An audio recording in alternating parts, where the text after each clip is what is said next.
కొత్తగూడెంలోని పొంగులేటి సీనన్న గారి ఆధ్వర్యంలో, మినిస్టర్ గారి ఆధ్వర్యంలో ఈరోజు కొత్తగూడెం మేఘస్ వాసు గారి ఆధ్వర్యంలో సంధ్య గారు 30వ వార్డు కౌన్సిలర్గా పోటీ చేస్తున్న సంధ్య గారి ఆధ్వర్యంలో మధుర బస్తీ నుండి చాలా పబ్లిక్ అసలు బస్తీ మొత్తం కాలయ్యి ఈరోజు పొంగులేటి సీనన్న దగ్గర కాంగ్రెస్ తీర్థం తీసుకోవడం జరిగింది.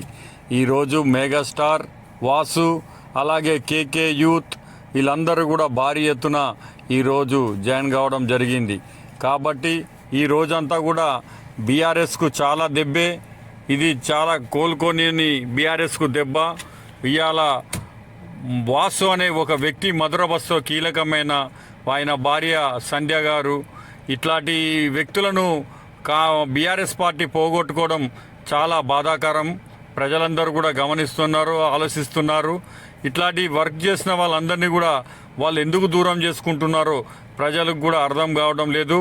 ఈరోజు కాంగ్రెస్ పార్టీలకు పోవడము ఈరోజు పాత గూటికే వీళ్ళందరూ పోయినట్టని ప్రజలు కూడా అనుకుంటున్నారు. ఇవాళ వాసు కానివ్వండి, కనుకుంట్ల శ్రీనివాస్ కానివ్వండి, ఇట్లా చాలామంది, ఎందుకంటే వీళ్ళకందరూ కూడా నమ్ముకున్న ప్రజలు చాలామంది ఉన్నారు. ఇది ఈసారి కాంగ్రెస్ పార్టీలో చాలా మైలేజ్ పెరగడం జరుగుతుంది. ఈరోజు ఈ వ్యక్తులందరూ కూడా కాంగ్రెస్ పార్టీ